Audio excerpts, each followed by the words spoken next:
Video संख्या 8 lesson 4 में आज हम औरंगजेब की धार्मिक नीति की विशेषताएं पढ़ेंगे।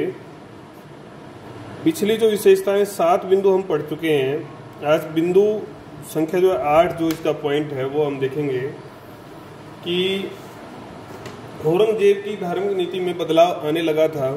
उसके बदलाव आने के पीछे क्या कारण थे और वो क्या बदलाव आए थे। 25 वर्ष जो अंतिम समय के उसके व्यतीत हुए वो दक्षिण क्षेत्र में ही व्यतीत हुए। दक्षिण के अभियानों में उसका जो समय था, उसकी जो ऊर्जा थी वो इतनी लग गई कि कब्र भी जो है अंतिम समय में उसकी वहीं पर बनानी पड़ी। लेकिन इस अंतिम जो इसका संध्या जीवन था, अंतिम जो संध्या इसी को बोल रहे हैं हम, तो इसमें जब तक वो यहाँ पर पहुंचा तो उसके पास कई अनुभव, बहुत सारे जो अनुभव थे वो आ चुके थे। जीवन के, लड़ाइयों के, धर्म के, सब प्रकार के अनुभवों से वो फलीभूत था। तो इस समय उसने कुछ नीति में बदलाव किए इस अनुभव के कारण से। तो इसके लिए जो उसने बदली, इसके जो है इसके बारे में कुछ फरमान उसके जारी हैं, उसके कुछ आदेश हैं, उसके संबंध में कुछ साक्ष्य जो हमें मिलते हैं, उनका जो है वर्णन हम करने वाले हैं कि कैसे उसकी नीति बदली। पहली घटना 1698 की खफी खां जो उसका सेनापति था, वो एक घटना का वर्णन करता है कि कैसे एक धीद जाति का, धीद जो जनजाति थी, उसका पाम नायक नाम का व्यक्ति था, बहुत प्रभावशाली उस इलाके में उसका प्रभाव था। तो वहां पर उसने जो है मुसलमानों पर रोक लगा रखी थी कि अजान, जो अजान क्या होती है, नमाज पढ़ने के लिए जो आवाज दी जाती है मस्जिद से, उसको अजान बोलते हैं। तो उस पर उसने रोक लगाई हुई थी। मुस्लिम इसकी शिकायत लगातार जो है औरंगजेब से पहुंचती थी कि भाई ऐसे ऐसे जो है हमारे ऊपर प्रतिबंध है। तो उस संबंध में जो शिकायत जाती तो औरंगजेब ने उस शिकायत का समाधान नहीं किया, बल्कि उसकी प्रभावशाली व्यक्तित्व से प्रभावित होकर जो उसको 5000 का मनसब दे दिया।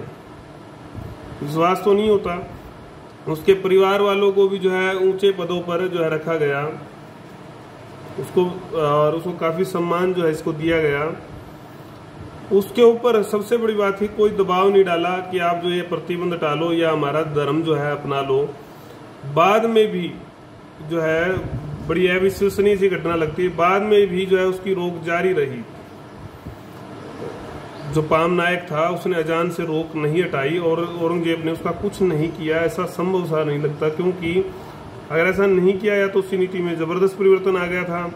लेकिन 1698 की घटना है, ऐसा नहीं था। उसके बाद भी इसने अत्याचार जो है जारी रखे थे, ऐसा संभव सा नहीं लगता। फिर भी अगर उसने किसी कारण से, या तो वो डरता था, उसकी जो है हार के जो है लक्षण जो है यहाँ से स्पष्ट होने लगे थे, वो अब लड़ाई झगड़ों से बचना ही चाह रहा था, अपने साम्राज्य को बचाना चाह रहा था। संभाजी जो शिवाजी के पुत्र थे और उनके जो पुत्र थे साहू को जो है इन्होंने बंदी बना लिया था। बंदी बनाकर उसके साथ जो व्यवहार किया गया वो बहुत ही उचित और सम्मान वाला जो व्यवहार उसके साथ किया गया। नहीं तो दक्षिण की जितनी भी रियासतों के जो शासक थे उनको या तो बंदी बना लिया गया था, या उनका वध कर दिया गया था, या और जो है मतलब उनको अपमान का जो है घूंट जो है रूटीन में पिलाया जाता था। लेकिन इनको जो है साहू को इन्होंने अपने निवास के पास गुलालबाड़ी में रखा, सम्मान देते रहे। 7000 का मनसब का जो है पद भी दिया। हालांकि जो है निगरानी जो है रखी गई इनके ऊपर, कहीं ये भाग ना जाए। लेकिन अंतिम समय तक उनका सम्मान होता रहा। ये भी जो है बात जचने वाली थोड़ी कम लगती है। लेकिन अगर ऐसा था तो औरंगजेब दबाव में आना शुरू हो चुका था। 1704 में बिद्दत एक जारी की गई थी। बिद्दत क्या होती थी कि जजिया कर माफी का जो फरमान था वो बिद्दत बोलते थे उसको। दक्षिण की जो रियासतों के जो लोग थे, शहरी लोग थे, बंजारे थे, जो माल ढोते थे, और जो धनी संपन्न लोग थे, उन सब लोगों ने मिलकर जो है खिलाफत शुरू करती थी कि हम जजिया नहीं देंगे। तो आखिर में जो है दबाव में आकर बिद्दत जो है जारी की गई कि जो है उनसे जजिया जो कर है वो उठा लिया गया कि भाई आपसे जजिया नहीं लिया जाएगा 1704 में। वैसे तो ये असफलता ही थी मुख्य रूप से, अगर हम देखें तो, कि जजिया जो जरूरी वो लगाना समझता था उसको उसने उठा लिया, माफ कर दिया। और अगर धार्मिक परिप्रेक्ष्य में देखें उसकी नीति में परिवर्तन था। बेटों को भी उसने नसीहत दी। इससे भी हमें इस बात का पता चलता है कि नीति में बदलाव आया। कैसे वो कहता था कि सच्ची बादशाहत का जो मतलब है वो ये है कि वो सुख सुविधा, ऐशो आराम, इन सब को जो है त्याग कर, इन सब को जो है, इनका साधन नहीं है बादशाहत, साधन नहीं है, बल्कि इनको त्याग कर जनता के लिए कार्य करने हैं, सच्चे कार्य करने हैं। नहीं तो जो कयामत का जब दिन आएगा उस दिन हम अल्लाह ताला को क्या जवाब देंगे। तो इसलिए आपको ज़्यादा से ज़्यादा अच्छे काम जो प्रजा के लिए करने चाहिए। अकबर की भी उसने इस बारे में काफ़ी प्रशंसा की है कि वो सच्चा मजहबी था, मैं भी उसका ही रास्ता जो है अख्तियार, उसका ही रास्ता जो है पालन करूँगा। तो अकबर को जो है मुस्लिम मतलब उसको इतनी प्रशंसा नहीं मिली थी अब तक, लेकिन अब इसने करनी शुरू की। औरंगजेब सूफी फकीरों के, भक्ति संत जो हमारे आंदोलन के संत थे उनके भी संपर्क में आया, उनसे भी उनके प्रवचन सुनने जाया करता था, आर्थिक सहायता भी उनको उसने दी। इस बारे में जो सबसे बड़ा उदाहरण उसका आता है, हिंदू बैरागी साधु थे कि शिव मंगल दास। शिव मंगल दास को तो उसने कहा कि इनको लगातार जो है वार्षिक धन जो है एक नियत राशि तय कर दी गई, वार्षिक धन मिलेगा, और ये औरंगजेब के जो अंतिम समय तक भी जो है उनको मिलता रहा, इसको कभी बंद नहीं किया। और उनको एक बार विशेष खिल्लज, खिल्लज क्या होती है, एक पोशाक, एक विशेष पोशाक होती है, ये इनको दी इन्होंने, घोड़ा दिया, एक गदा दिया, एक नगाड़ा दिया और चांदी का छत्र दिया और 20 दिनार भी जो है इनको देकर ही आया, और उनसे कहा कि आप मेरे पिता तुल्य हो और मुझे आशीर्वाद, आप दो आशीर्वाद वहाँ से लेकर आया। ये नीति में बदलाव के बारे में हमने पढ़ा कि कैसे कैसे मतलब हमारे संतों को वो मानने लग गया था। उसने जो कठोर, जो धर्मांध, जो संकीर्ण जो कदम थे वो उठाने बंद कर दिए थे। औरंगजेब की गैर सुन्नी मुस्लिमों के प्रति ही, लेकिन वो गैर सुन्नी थे, उनके प्रति कैसी नीति थी, काफ़ी संख्या में जो है सिया धर्म के लोग भी जो है रहते थे, यहाँ पर बड़ी संख्या थी। औरंगजेब मानता था कि ये सौ धर्मी नहीं है, मतलब इसके धर्म के नहीं है, इनका जो है धर्म में, इस्लाम में कोई स्थान नहीं है, ऐसा वो मानता था। इसलिए सलाहकारों में भी उनको नहीं रखा गया, चाहे कितना भी योग्य क्यों ना हो, कितना भी आलिम बोलते थे योग्य को, आलिम क्यों ना हो, उसको भी जो है दूर रखा गया।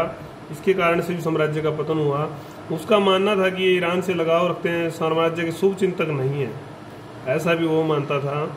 इसके लिए उसने कठोर उनके खिलाफ कुछ कदम उठाए, उनके बारे में हम विस्तार से पढ़ेंगे। नौरोज के बारे में हम पढ़ चुके हैं। नौरोज एक ईरानी जो त्यौहार था, मान्यता थी, उसको खूब मानते थे शिया लोग, उस पर इसने रोक लगा दी। जो सुन्नी लोग थे, सुन्नी लोगों के साथ वैवाहिक जो रोक जो है उसने लगा दी, ऊंच जो लोग थे खासकर भी, उनके जो रिश्ते जो है सुन्नी लोगों के साथ नहीं होंगे, वैवाहिक संबंध नहीं बनेंगे। मुख्य पदों से हटा दिया गया था, हटा दिए गए, और एक विशेष जासूस विभाग बनाया गया जो इनकी निगरानी रखता था, इनकी जो गतिविधि होती थी उनके ऊपर विशेष ध्यान रखता, ये लोग क्या कर रहे हैं उसकी सूचना औरंगजेब तक जाती थी। दक्षिण की जितनी भी शिया रियासत है, जितनी भी दक्षिण शिया रियासत है, उनके जो शासकों को आजीवन कारावास दे दिया गया, वध कर दिया गया, और उनको जो छीन कर जो है उनको जो है हिस्सा बना लिया गया अपने साम्राज्य का। तो इस तरह से शियाओं को इसने नहीं बख्शा। नेतृत्व तो किसी शिया सेनापति को नहीं दिया, किसी भी जो अभियान का जो नेतृत्व है वो इनको नहीं दिया गया, क्योंकि ये विश्वास के योग्य नहीं वो मानता था। मतभेद, दरबार में एक बार मतभेद हो जाते हैं सैयद कुतुबुद्दीन और मुल्ला मोहम्मद ताहिर, तो इन मतभेदों के कारण से गुस्सा होकर जो है अकबर जो है इनको मौत की जो है सजा दे देता है, इनको मृत्यु दंड दे देता, क्योंकि ये सुन्नी नहीं थे, शिया थे। आरक्षित पदों पर भी जो मुस्लिमों के लिए हमने पढ़ा था पीछे, मुस्लिमों के लिए कुछ पद आरक्षित किए गए थे, उनको भी जो है शिया लोगों से नहीं भरा गया, शिया उन पर नियुक्त नहीं हुए, इतने अयोग्य इनको ये समझता था।